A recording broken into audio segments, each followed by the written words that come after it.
Hi everybody and welcome back to the Do More podcast. Now, you will know in the past that I've typically shied away from discussing matters pertaining to issues like race, religion, politics, and even royalty with my guests, because they are widely regarded as taboo subjects in this country. But over the years, it has become quite clear that because this is so, these subjects have occasionally fallen prey to a narrow minority of people who have used these issues to divide Malaysians. To the world at large, Malaysia makes much of its diversity, but in reality, much is done, instead, to ensure that the people remain divided and suspicious of one another. It's very unfortunate, therefore, that while we live, play, work, and eat together, even celebrate holidays together, occasions, we in fact, Malaysians, know very little about each other. Whether it is about our collective faiths, beliefs, cultures, and even habits. So this must stop. Because if we are to survive as a nation, we must in fact become a nation. And this means trying our best to know and understand one another, to become friends with our neighbours, as it were. Because otherwise ignorance leads to suspicion, and thereafter fear, and this is not a good thing. So I thought that a good idea to start by trying to understand Islam, which is the official and majority faith of this nation. And to help me do this, I would like to introduce my next guest, a gentleman named Sheikh Imran Hosein, who is a Trinidadian and Tobagonian Islamic preacher, author, and philosopher, who specialises in subjects like Islamic eschatology, world politics, economics, and modern socio-economic and political issues.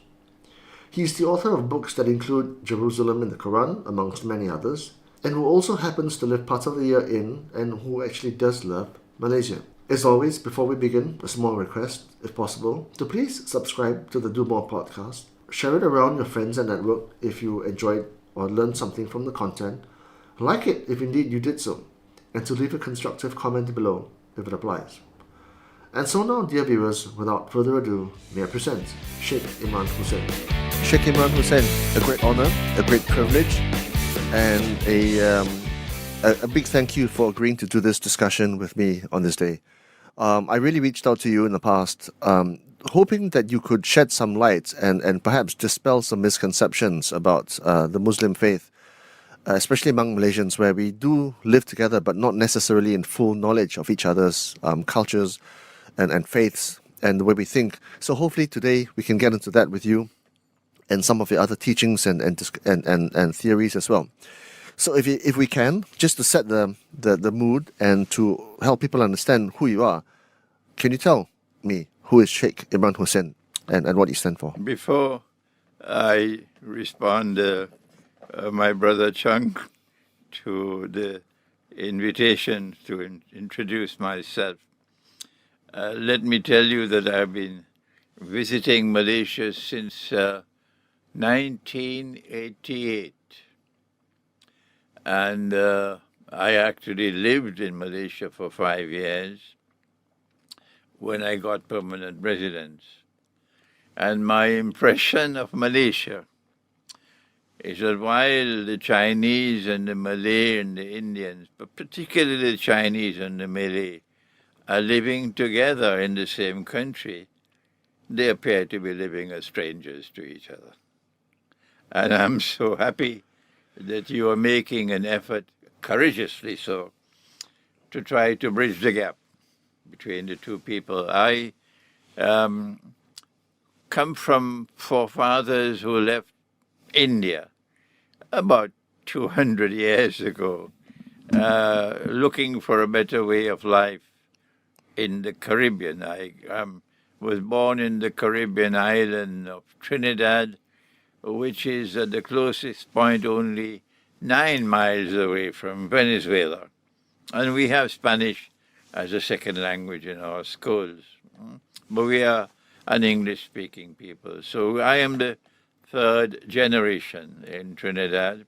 I studied Islam for 1 year in Egypt at the most famous Islamic university in the world of Islam, the Al-Azhar University in Cairo, but then left Egypt and went to Pakistan and studied under a very famous scholar of Islam, a philosopher and an Islamic scholar, Maulana Dr. Fadlur Rahman Ansari.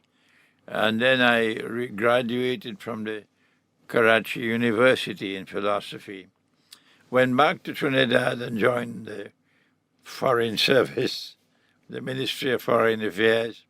I got a scholarship to go to the Institute of International Relations of the University of the West Indies to study international politics, international economics. And then I got a further scholarship to go to the Graduate Institute of International Studies in Geneva, Switzerland, to do the PhD. I worked in the Foreign Service for about 5 years, but I didn't like the job. I didn't have the freedom to speak. You're a diplomat. So I retired I resigned as soon as my contract was over. And since then, I have been a roving Islamic scholar. I spent about 12 years in the United States. They were very beneficial years for me for understanding the world. And since 9/11, I left the United States. I knew I wouldn't have freedom there anymore. And I've been traveling and writing books on Islam. And I started to specialize in Islamic eschatology. And Malaysia has been a home for me for many years, and the people of Malaysia have welcomed me in a very nice and friendly way. And I've grown to like your durian.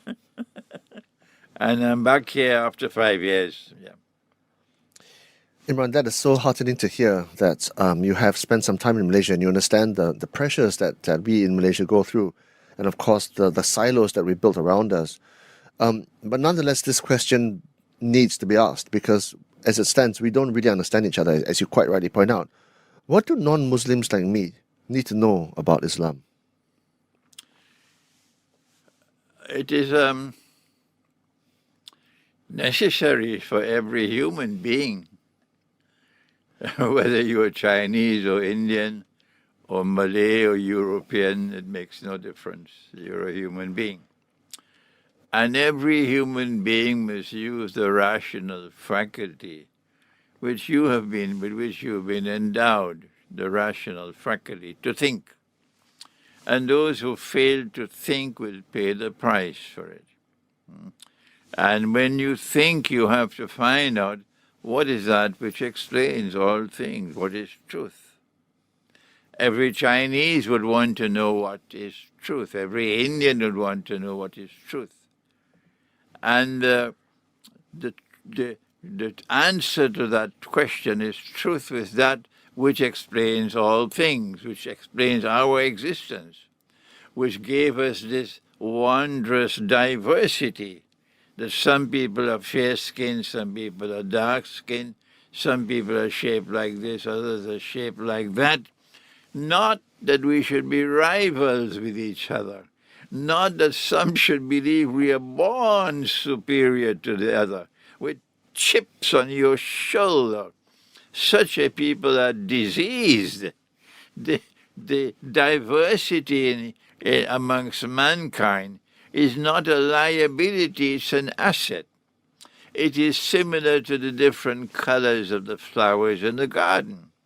And the diversity should be a means through which we will distinguish ourselves from each other in a positive way and build contacts with each other. If you didn't have rivers in the world, if you didn't have mountains in the world, how would you know direction? So similarly, the diversity that is there, well, what is it that explains the diversity in our races, our languages, our colors? And our answer is there is a supreme being. All people recognize that there is a supreme being. The difference is between those who say there is a multiplicity of divine beings and those who insist there is only one God, one unity. And therefore from one God comes one human family. If you have a multiplicity of gods, you are setting the stage for rivalry between different human beings. And so Islam, the religion, says there is one God and there is only one religion. There are different religious communities, but one religion. And Islam means, the meaning of the word Islam, forget what you've been taught by your neighbor. The meaning of the word Islam is submission to that one God. That is Islam. And that's one God not only created us from nothing, but also sent people who would be guides to teach us. And China has a lot of knowledge about that. I wrote a book on Gautama Buddha when I was a student.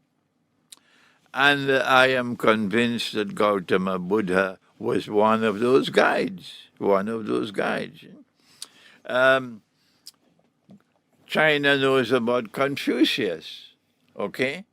And we in the Abrahamic faiths, we know about our father Abraham and Moses and Jesus and so on. And Malaysia has all this religious diversity here in this country. I congratulate you, Chang, that it is time for you not to live as strangers to each other, but learn how to communicate with each other.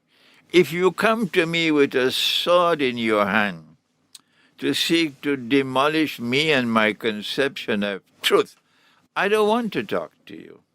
If you are hostile to me, we can't have a dialogue. That's the door.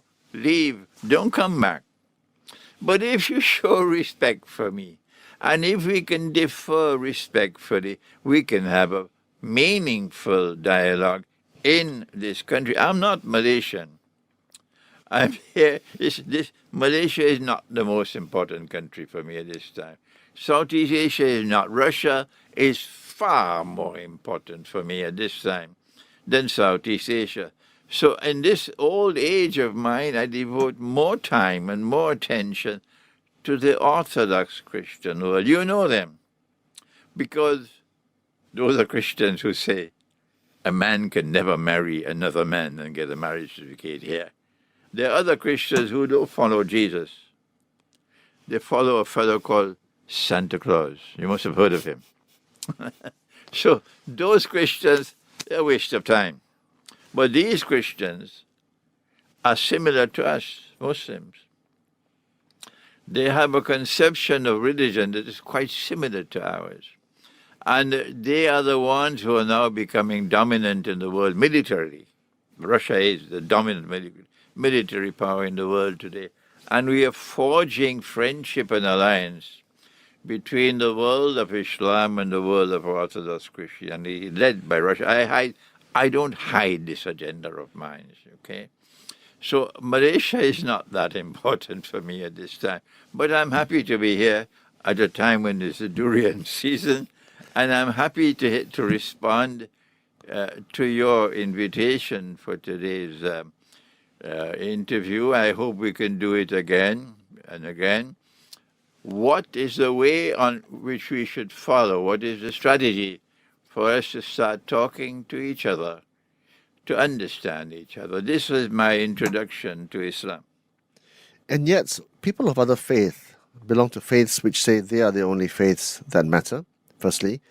And secondly, there remain misconceptions about Islam, as there are misconceptions about other religions.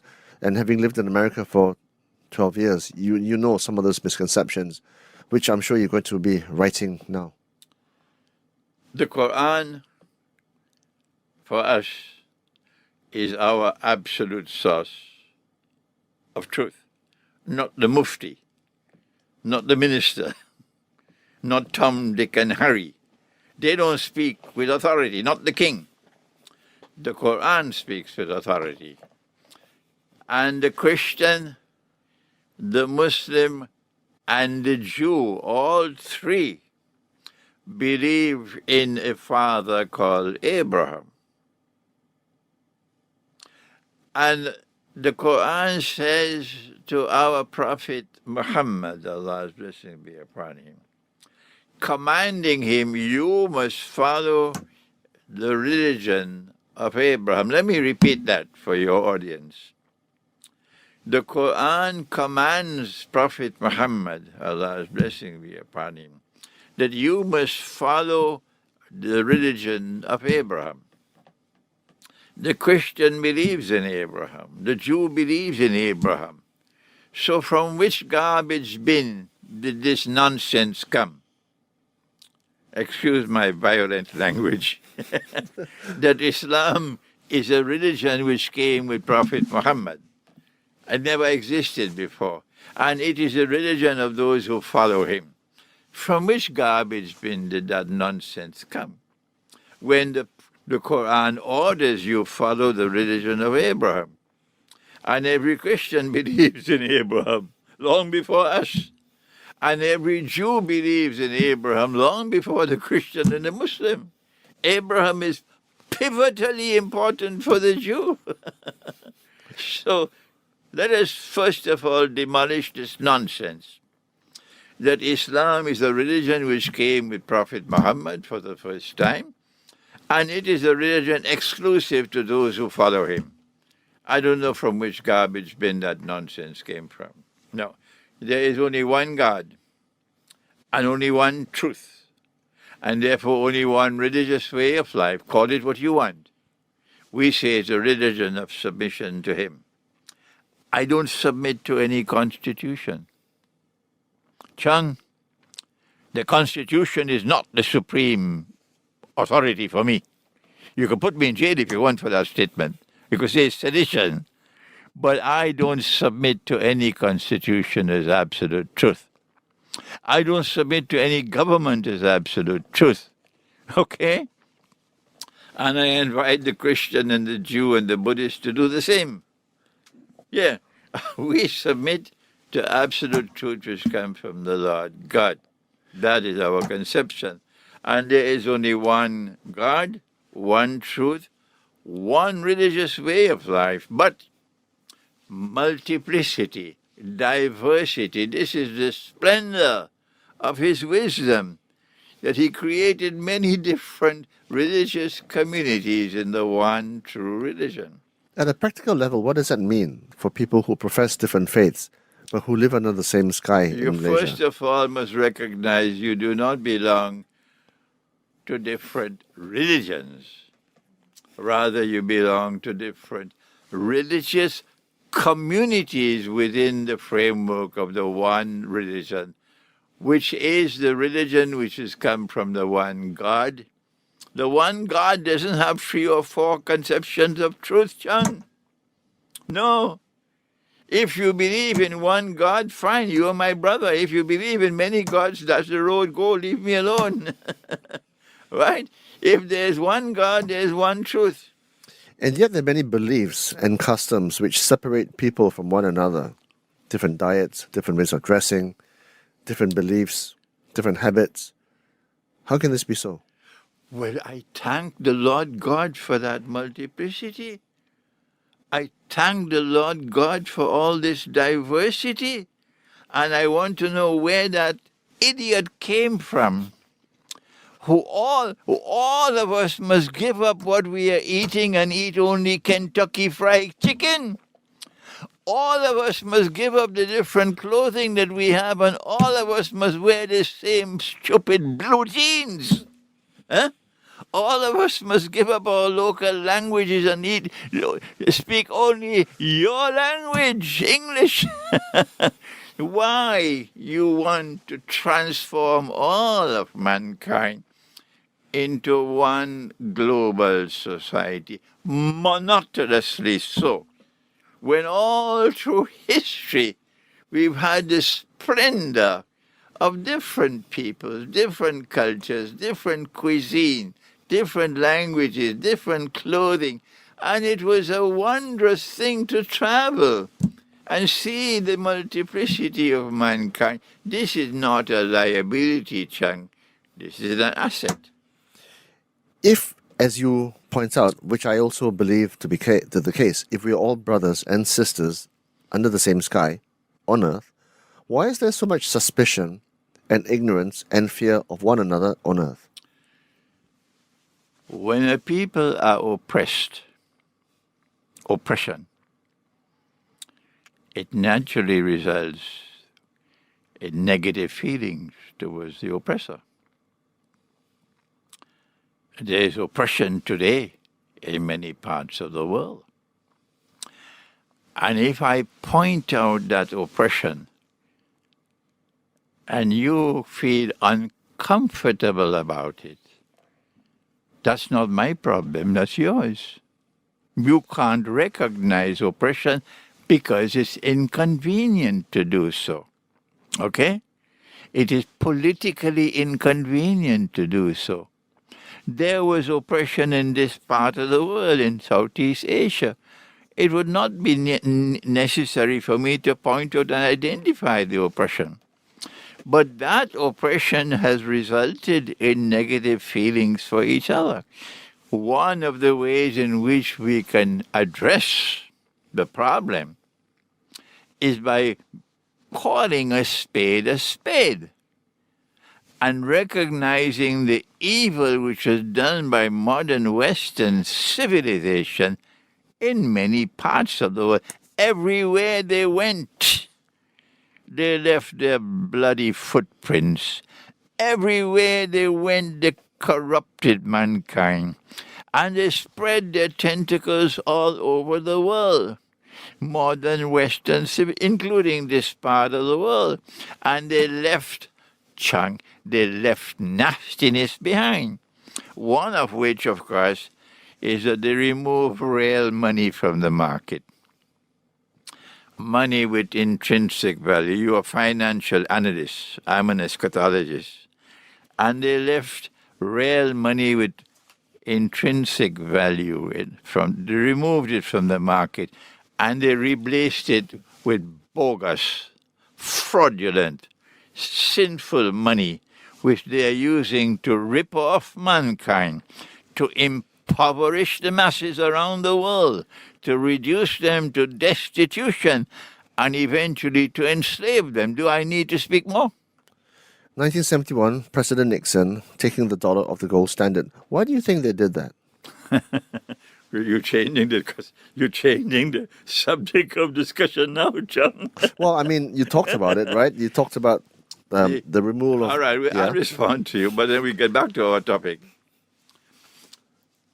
Why did Nixon do what he did in September 1971 to tear up the Bretton Woods Accord and to violate international law? The United States had obligations under international law to redeem U.S. dollars for gold at the rate of $35 for 1 ounce of gold. This is the Articles of Agreement of the International Monetary Fund.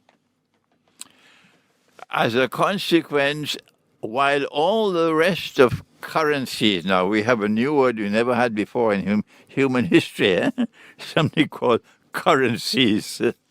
Mankind had gold and silver coins all over the world. You could travel anywhere in the world and you could buy and sell with the same money. And then came these people with only peanuts in their head. And they changed that monetary system, which was universally applicable and made so much sense. And they gave us this new system, which came from a garbage bin.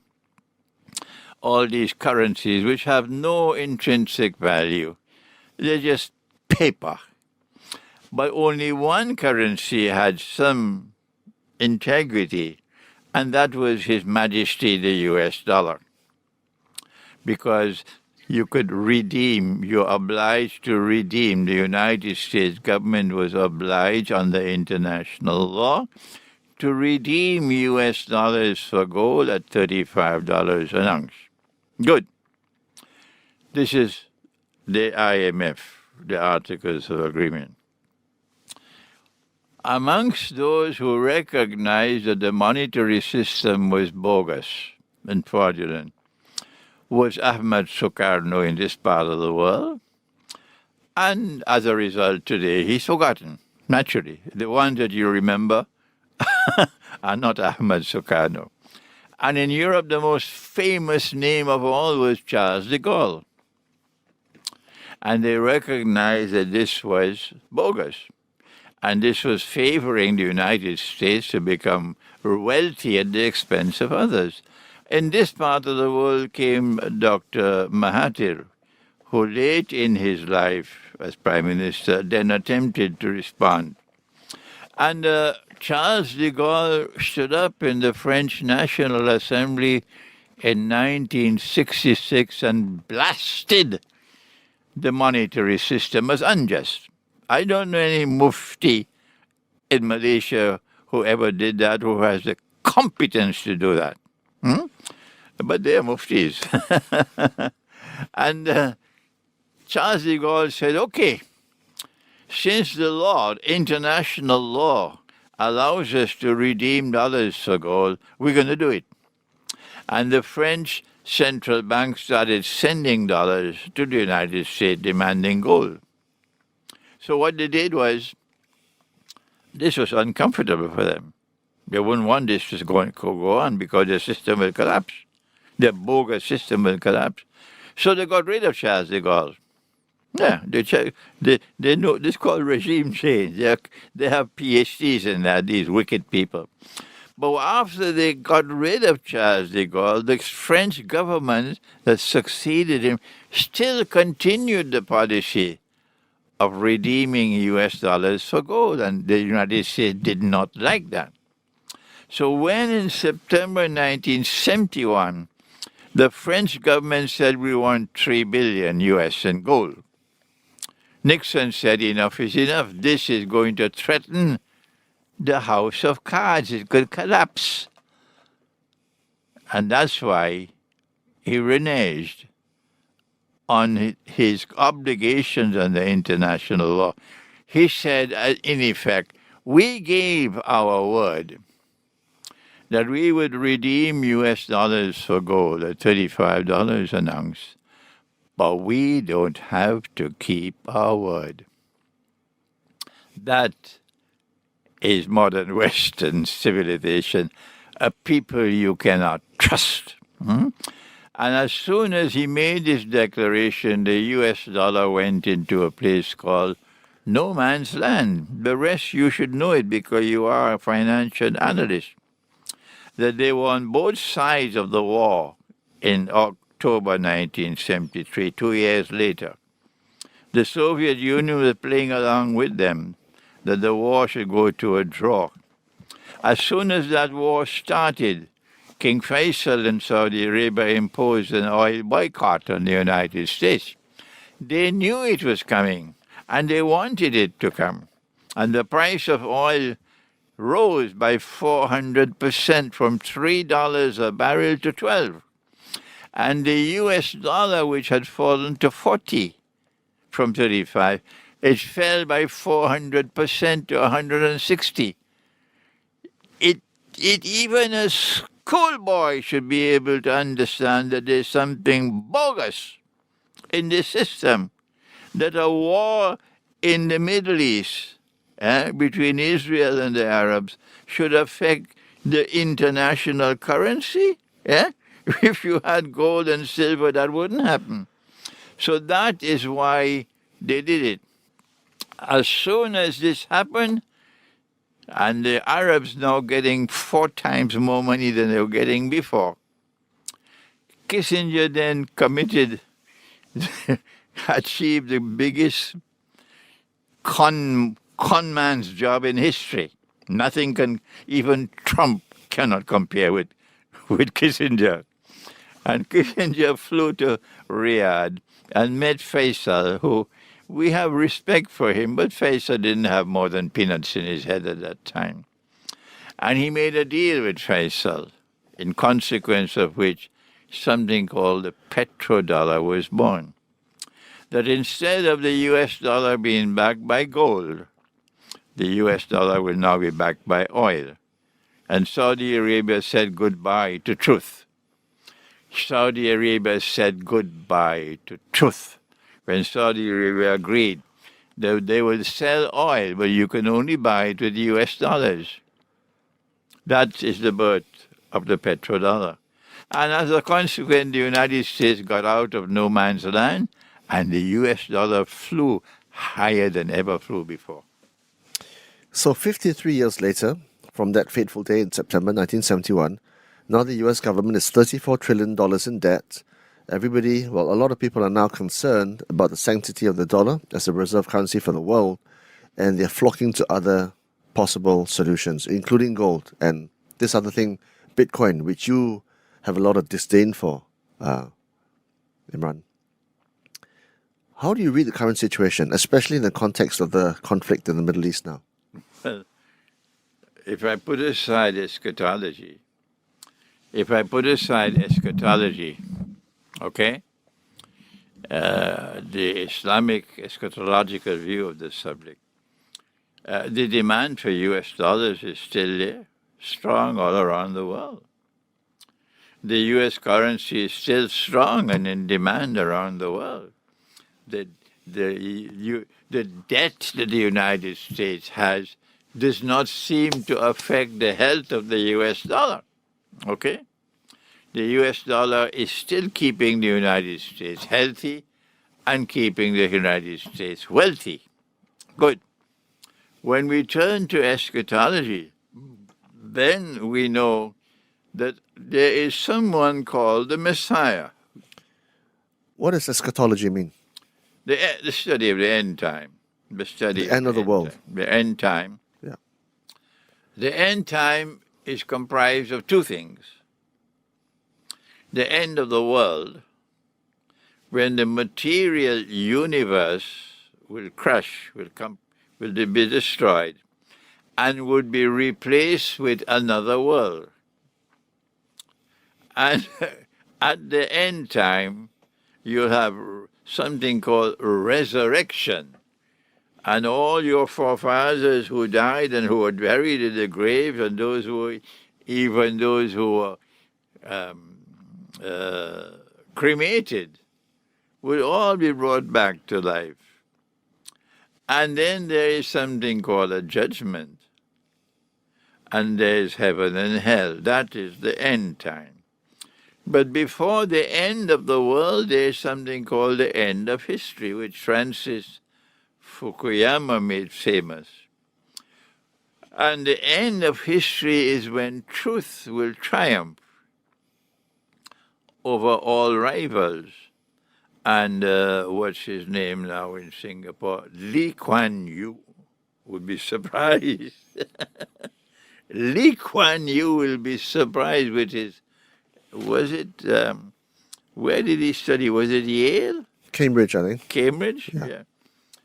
The Cambridge education. No, he also had an American degree.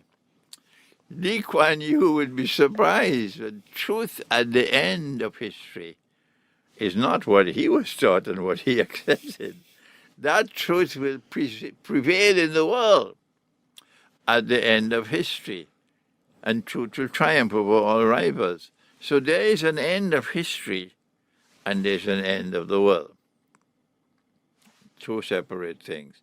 From our Islamic eschatological perspective, which is the end of history, history is going to end with a true Messiah who came to the world in the person of Jesus, the son of Mary, Maryam, who came and who left, and who will return. The Christian believes that. I'm talking, of course, of Christians who follow Jesus, not those who follow Santa Claus. The Christian believes that, and the Muslim believes that he is the Messiah. He came, he left, and he will return. And it is with the return of Jesus that truth will triumph in the world. Let me repeat that. When Jesus returns, truth will triumph in the world. That is the Quran. Okay? But the Jew does not believe that. The Jew rejected not only Jesus, but he compounded the rejection by rejecting Muhammad as well. So the Jew is in plenty trouble. The Quran tells us and our Prophet tells us that when they rejected Jesus and when they boasted of how they had crucified him and they're celebrating, the Lord God created someone who would be an evil being who would impersonate the true Messiah. He's known in Christian eschatology as the Antichrist, but in Islamic eschatology we go by another name, Dajjal. You must have heard the name Dajjal, the false Messiah. And he will take the mankind, listen carefully, for a ride. And those who lack the capacity to think, he'll get them dancing to every tune he plays, of which Bitcoin is one. and he is a being who is a shadow until a certain moment in history. And then the shadow will disappear and he will appear in person. And when he does, he'll be a Jew and a young man and powerful. We have a description of him. But first of all, he comes as a shadow. And according to the Quran, that shadow has 3 parts. And I have used my eschatology to recognize that in the first part of the shadow, he created Pax Britannica. And Pax Britannica had at its heart a monetary system in which the British sterling pound became the international currency. And then came a second part of the shadow when a Pax Americana replaced Pax Britannica. And the US dollar replaced the sterling pound as the international currency. And my Islamic eschatology tells me that there is a third part of the shadow, that the Pax Americana is not going to last forever. Trump could do what he wants. He can't make America great again. Yes. And when Pax Americana is to ride into the sunset, which is, of course, the Great War, which is around the corner. The president of Serbia said 2 weeks ago he expects that Great War, nuclear war, within the next 3 months. Yes. When the Great War takes place, that, in my opinion, will be the moment for transition from Pax Americana to something else. What is that third part? I say it's Pax Judaica. If you differ with me, tell me what is your view. Pax, So there has to be a new monetary system to replace a monetary system in which the U.S. petrodollar is ruling the world. And I said it 25 years ago in this book, Jerusalem in the Quran. This was published here in Malaysia in 2001. And in this book you see the 3 circles there, the 3 parts of the shadow. And I said 25 years ago that the new monetary system to replace the present monetary system will come when the Great War takes place. And it will be goodbye to the Malaysian ringgit, goodbye to the Singaporean dollar, goodbye to the US dollar and to the euro and the sterling pound, goodbye to all these bogus currencies. And mankind will have one universal currency, equally bogus, and it'll be electronic money. I came back to Malaysia after 5 years. I went to a food court to eat some makan, and I saw something that terrified me. There was someone selling food, and every customer who came to buy the food would take the package and would pay with a smartphone. Every transaction was electronic. And I said to myself, look at that. In wonderful Malaysia, everybody dancing to the same tune. It indicates that no one is teaching the subject in this country. That we're moving now towards a world of electronic money, and all your money will be imprisoned in a bank account, all. And anytime you step out of line, they will freeze your account and they will seize your money, and you wouldn't have money to even buy roti canai. You talk about the end of times and the end of history. There's surely some signs that tell us whether we're on the path to those end of times. What are some of those signs? Among the signs of the end of history is a prophecy of Prophet Muhammad, and only a prophet could have made such a prophecy. He said that a slave woman will give birth to her mistress. But slavery is now abolished. Legally, there are no more slaves in the world today, legally. So then how can we understand a slave woman will give birth to her mistress? So long as those who control power in the world remain in control of power in the world, slavery can never be restored. I don't see any possibility at all in the future for slavery being legally recognized again in the future. None. Well then, how can there be slavery in the end time? The answer, Chang, is that while she is not legally a slave, she is actually a slave. There is economic slavery in the end time. And that economic slavery is coming partially through the banking system and partially through the monetary system.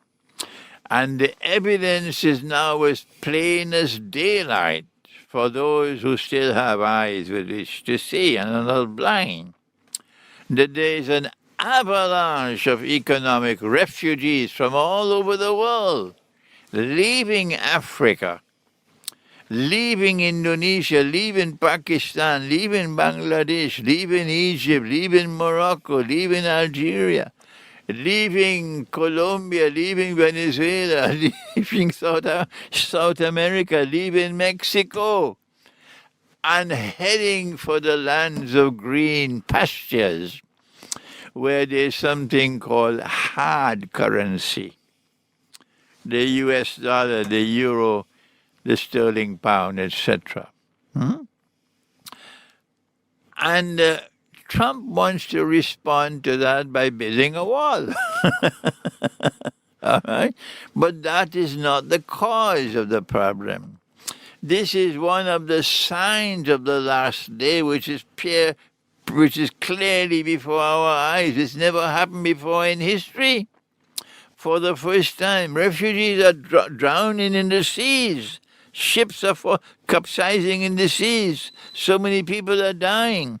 Refugees are now in camps, looking like concentration camps, in Greece, in Turkey, in Bulgaria, in Mexico, in the south of the United States.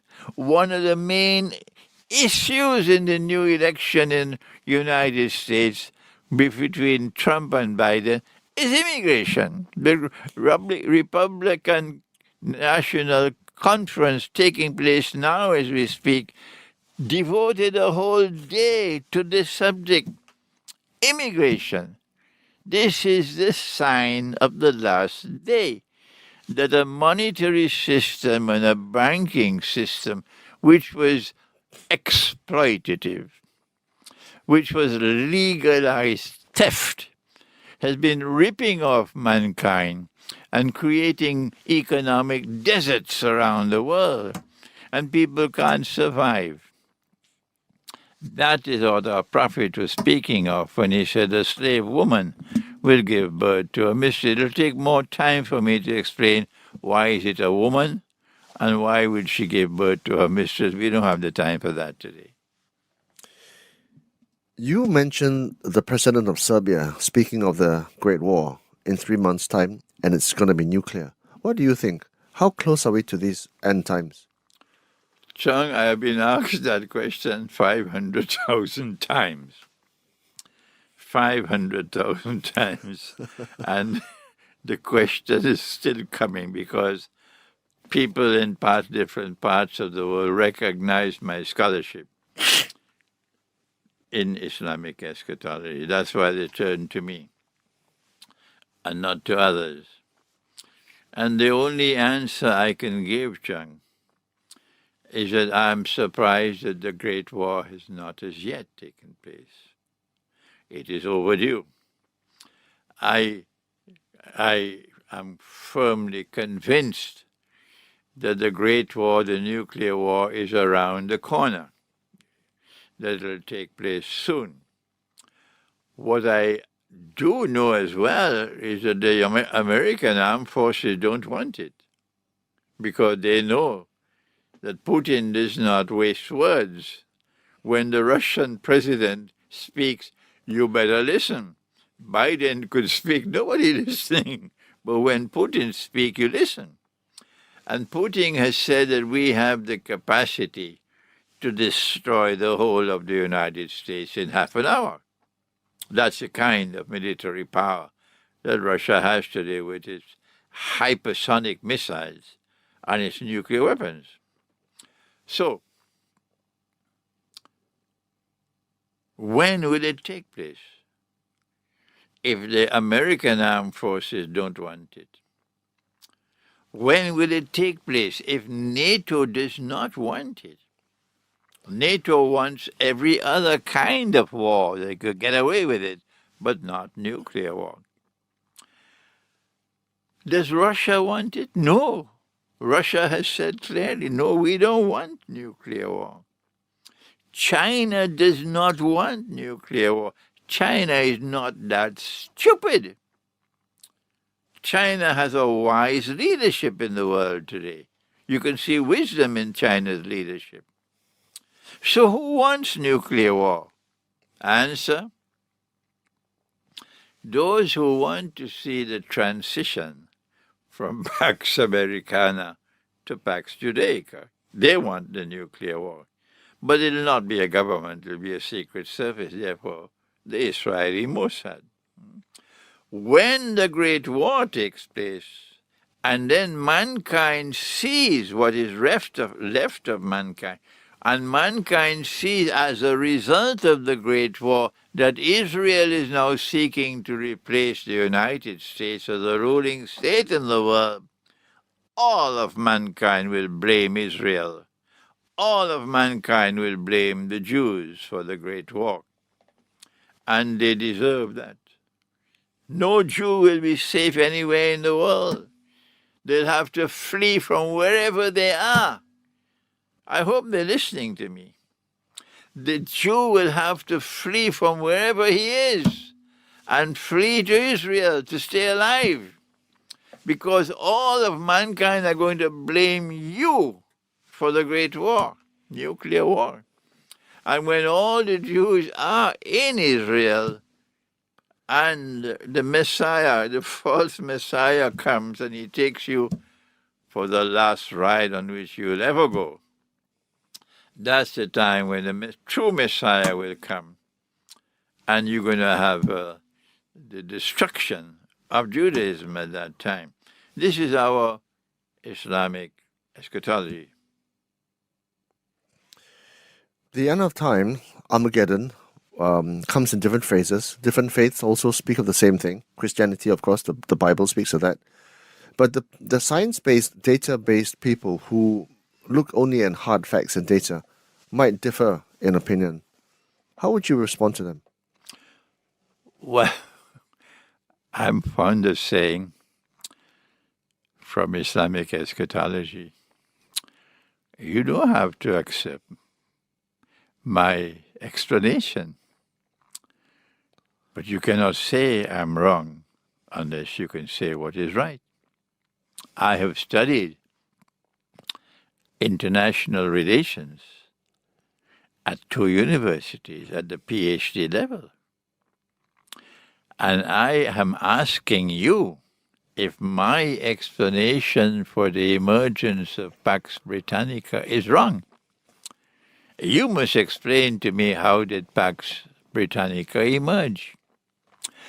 I have offered an explanation of the transition from Pax Britannica to Pax Americana, and both of these obsess with Israel.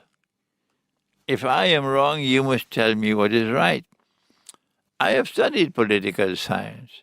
I have not come across any political scientist in the world who has been able to offer a credible explanation of the emergence of Pax Britannica when it emerged, and the transition from Pax Britannica to Pax Americana and its obsession with Israel. The Balfour Declaration, a British army conquering the Holy Land, and then the British general Allenby, representing the secular state of Britain, declaring in 1917, when the British army conquered Constantinople, this is what he said. He said, today the Crusades have ended. Today the Crusades have ended. We are saying that the events which have been unfolding in the world are connected with the Holy Land. This is a messianic interpretation of history, and events that are unfolding confirm the validity of our explanation. If you are not prepared to accept ours, too bad. We have, at this point in time, a conflict in the Russian-Ukraine area. We've got unrest in the Middle East. Can you talk about that? And what is your interpretation of what's happening in the world currently? How does it expand from there? The events which have unfolded in Ukraine have a background. They have not emerged by accident. There is a background to it. And that background is that the modern Western world have always perceived Russia as an enemy for 1,000 years or more. It's nothing new. And the Western world has waged war on Russia again and again. It's nothing new. And at this time, what happened in Russia in 1917 needs to be examined to be able to recognize to what extent the West was involved in the Bolshevik Revolution. In 1907 or 1908, I can't remember now, Britain and France, deceptively so, reached out to Russia, the traditional enemy. And they said to Russia, the Ottoman Empire is the sick man of Europe.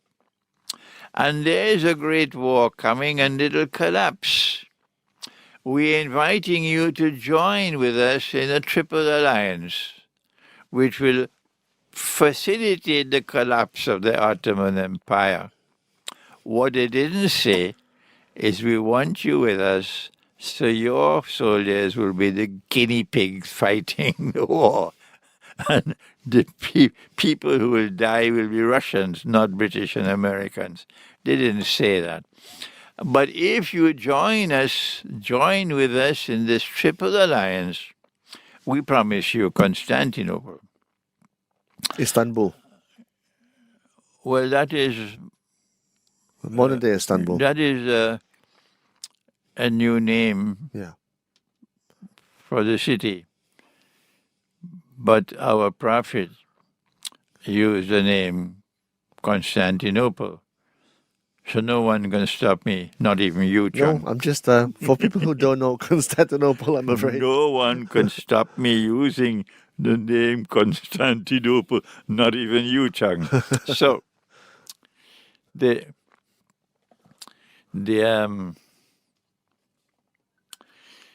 the Russians were so innocent. That Russia was too innocent, not this Russia, that they walked into the trap. They walked into the trap.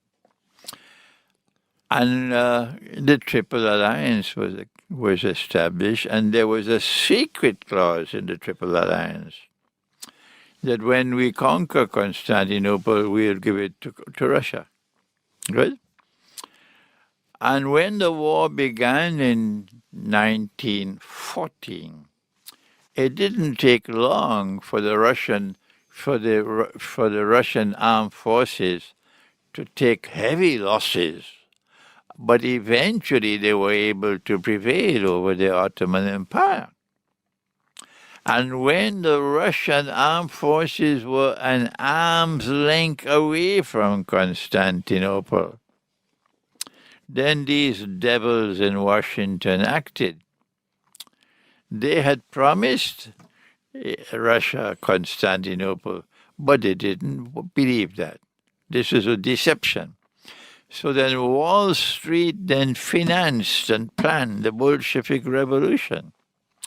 Wall Street financed and planned the Bolshevik Revolution in much the same way that the American CIA and the Israeli Mossad planned and financed and executed the attack on America on 9/11. I am not a politician, so I can speak. And on Judgment Day, the evidence will be there. I am correct. And so the Bolshevik Revolution took place in 1917. And the new people took over Russia, many of them Russian Jews. This is facts. This is not anti-Semitism. This is factual history. And the new Bolshevik Revolution, the government, took Russia out of the war and published a secret part of the treaty that the France and Britain had offered Constantinople to Russia. This is what happened in the First World War when Russia was deceived, okay? And then a Soviet Union took over, which was an atheist state, and proceeded to try to destroy Russia's Christian heart. The monasteries were being destroyed. The priests and the monks were being killed in Russia, Christians as well as Muslims. But then came a period of time, maybe 60, 70 years, when the Soviet Union deceived them. They deceived the Soviet Union responded, deceiving them. And the Soviet Union secretly transformed Russia in a miraculous short period of time to a scientifically and technologically advanced state second to none in the world. And as soon as the Soviet Union collapsed, or I say folded their tent and disappeared into the night of history, Russia then began to return to her Orthodox Christian heart. And Russia today, thanks to the Soviet Union, is the dominant military power in the world. And history is now moving towards an alliance, friendship and alliance between Muslims and Christians. And I am at the forefront working for that from the Muslim side. I was in Moscow in February.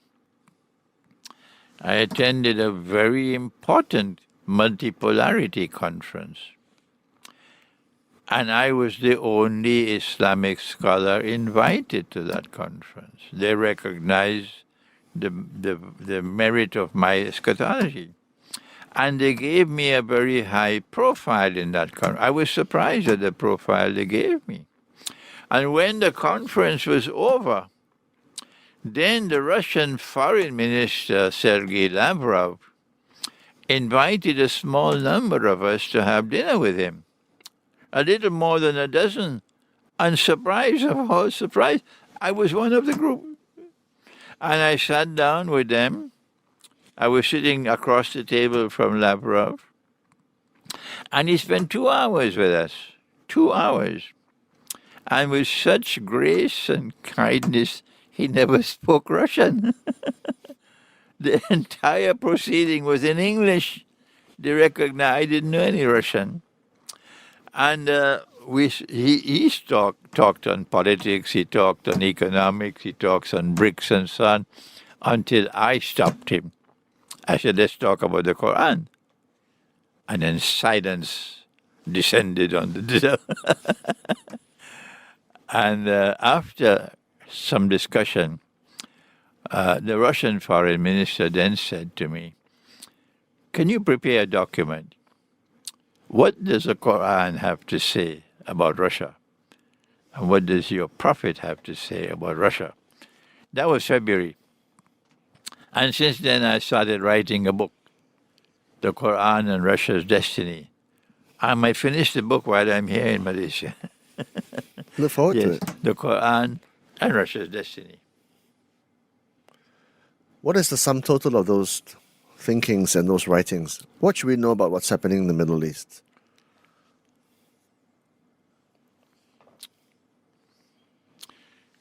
The Quran distinguishes between two kinds of Christians. There are those Christians who are destined to become closest in love and affection to Muslims. That's their destiny. This is in the Quran.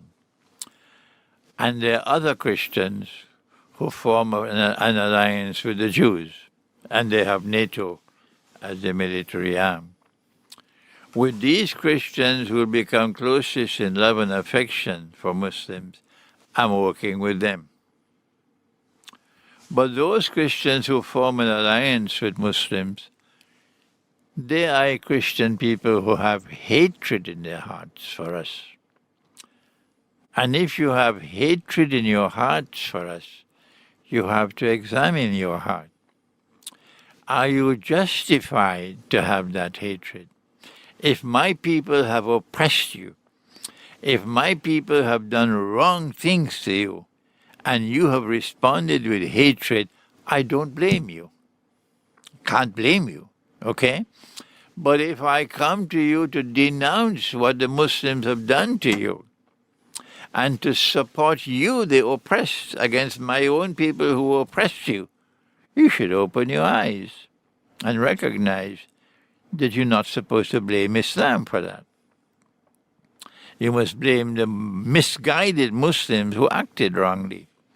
But if you persist in maintaining hatred in your heart for Islam and Muslims, you're on the wrong side of history. I can't have anything to do with you. We can't talk to each other the way I'm talking to you today, Chun. If you are hostile to my faith, and I cannot see any justification for your hostility, I don't want to see your face. Go your way and leave me alone.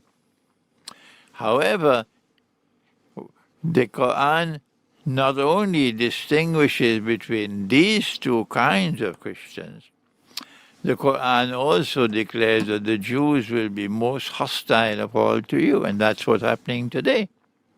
If you are a Jew, and in your heart you have hatred and hostility for us, the Quran has already denounced you. But if you are a Jew and you denounce the government of Israel and the Israeli armed forces for what they're doing in Gaza, then you are my brother. You are my brother. The Quran has many, many more things to say that are of interest to Russia and to Orthodox Christian world. We're going to take a long time to do that. Wait for my book. So Islam is a faith of cohesion and of unity and of brotherhood, sisterhood, correct?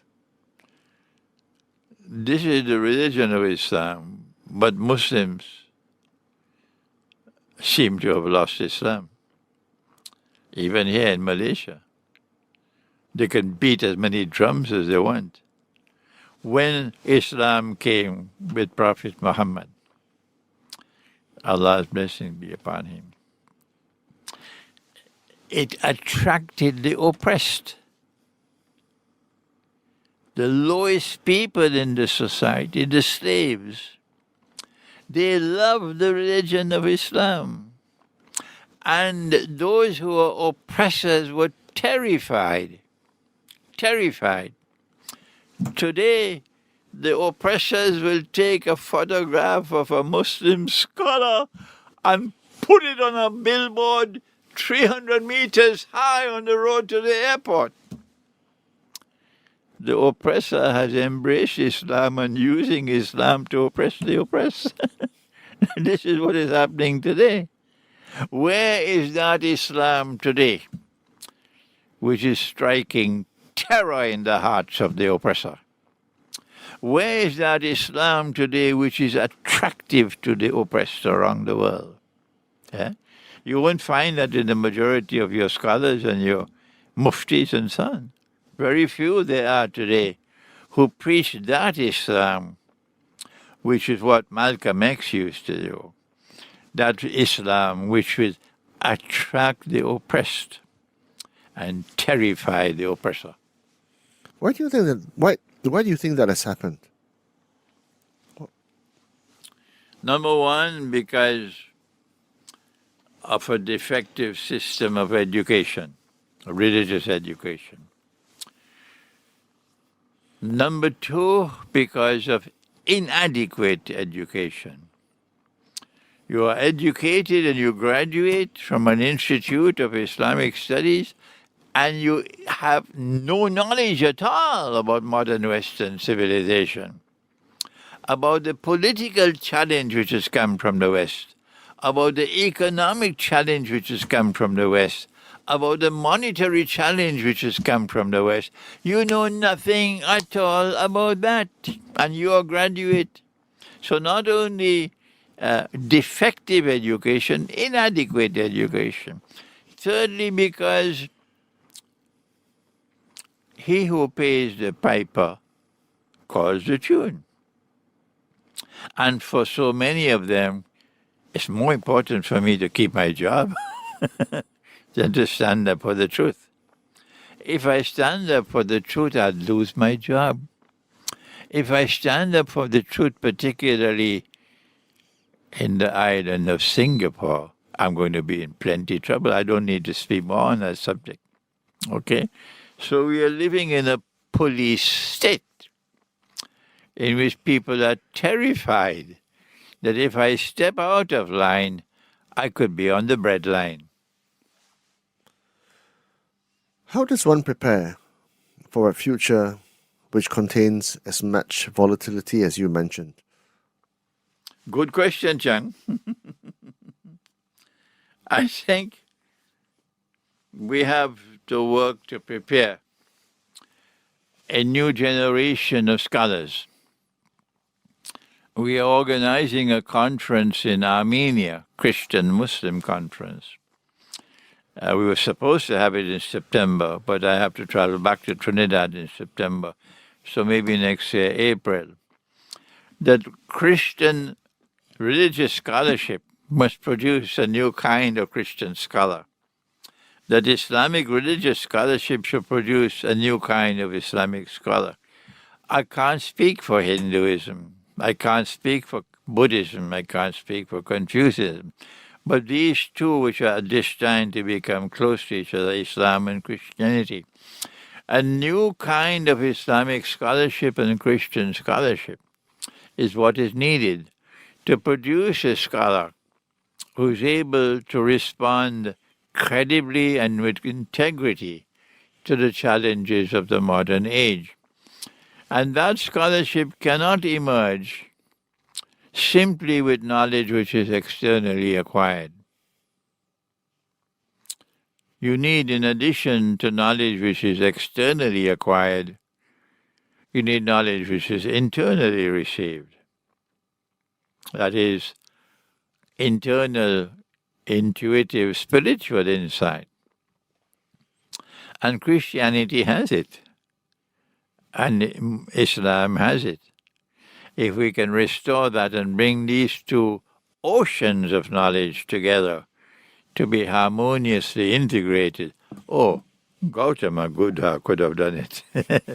Then you'll have a new generation of scholars of Islam with greater integrity than what we now have today. In Islamic eschatology, what does the end times look like? The end of time will witness the most important event ever to have occurred in human history. When a man who came and left the world 2,000 years ago will return to the world. And he comes back at the same age at which he left. So he takes a physical form? Yes, he comes back as a human being, and our prophet said about him, he's going to get married, he's going to have children. Yes. I'm talking about the Messiah, Jesus, the Son of the Virgin Mary. It matters not whether you are Hindu or a Buddhist or Confucian or Taoist or Christian or Hindu or Jewish or Muslim. All of mankind will be affected by that event. When he returns to the world, that will be the end of history, and truth will prevail. And he will confirm to all of mankind, including Malaysia, that the Quran is indeed the last word of the one God. So Malaysia, if the Quran is in this world, and you have more important things to do than to study the Quran, like eating durian and rambutan, that's more important to you.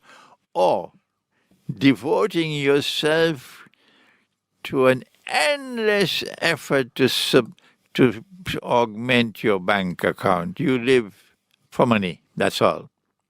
To become rich, that's your God.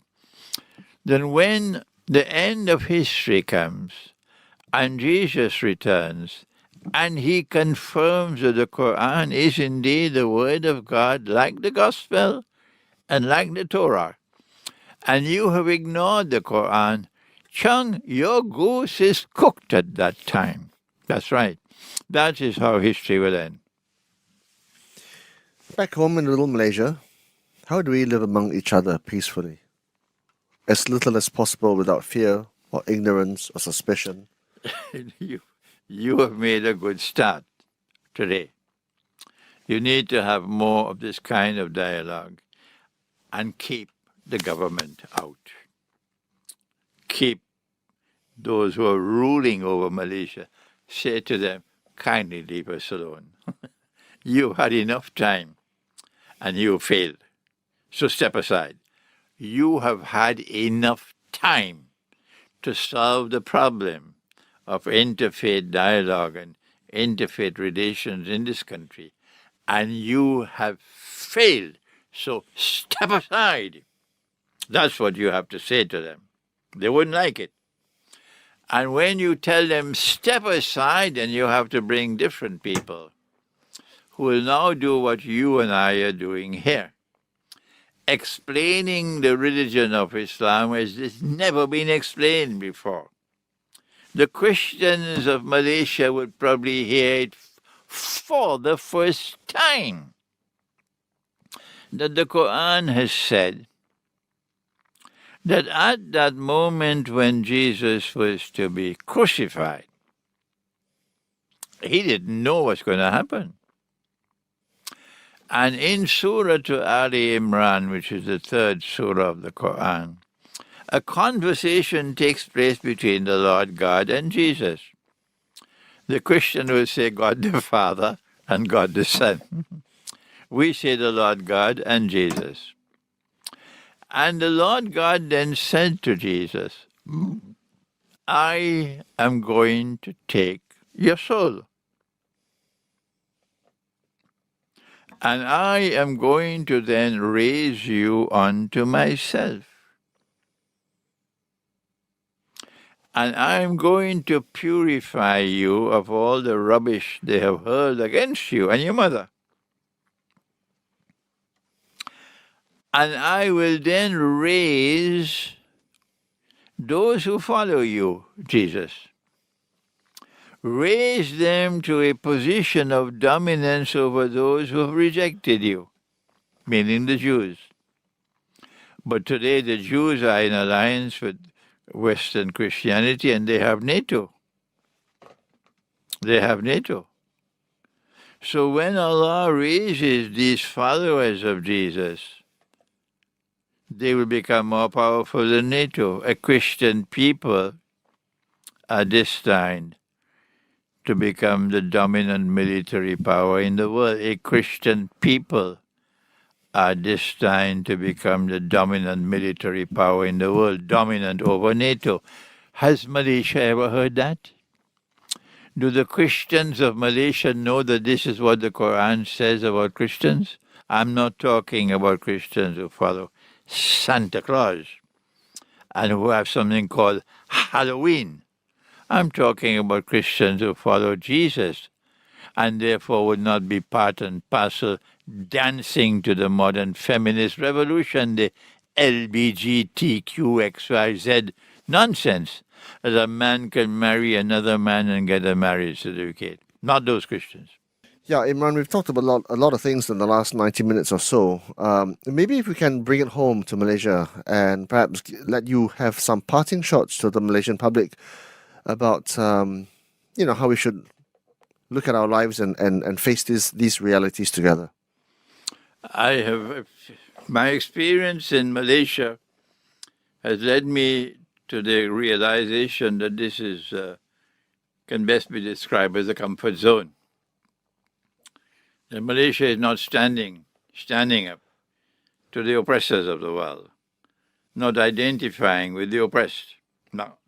Malaysia is a comfort zone, and Malaysia's primary objective is to pursue a policy which will allow people to continue to live comfortably. If I'm wrong, Chung, correct me, all right? And you cannot solve your problems in this country that I have mentioned earlier. You live in the country, but you're strangers to each other. Chung, I am an old man. By the moon, I'm 84.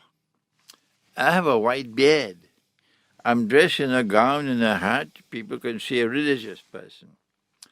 Anywhere in the world I go, people show respect for the elderly. When people see me, it doesn't matter where they are in the United States, in Britain, in France, wherever they are, they would smile or they would offer a greeting to me. I don't see anywhere in the world people will simply look at me and pass me straight, without even a nod, without even a simple word of greeting. But that is what I experience in Malaysia. Yes.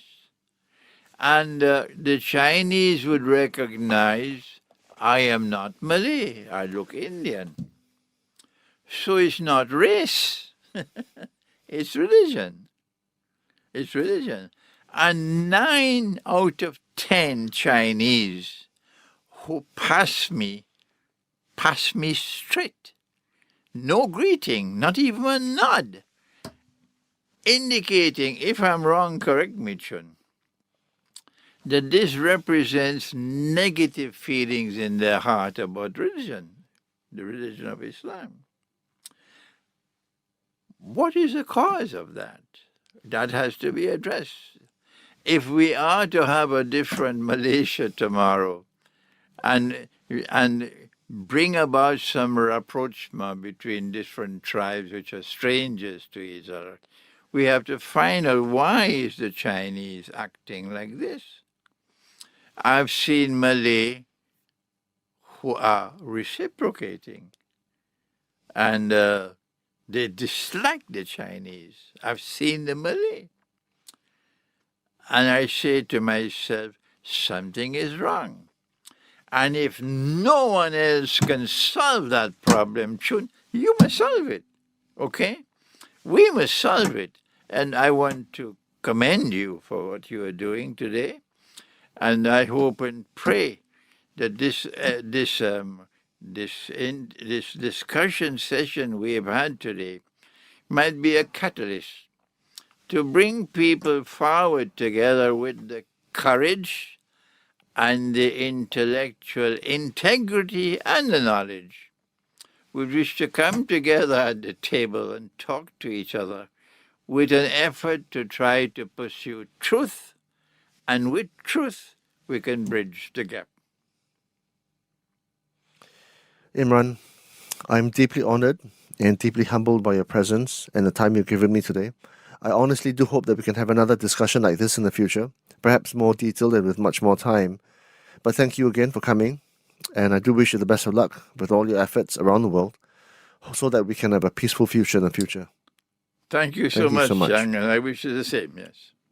All right. Thank you, sir. Okay. All right. Here we are. This is yours. Thank you so much.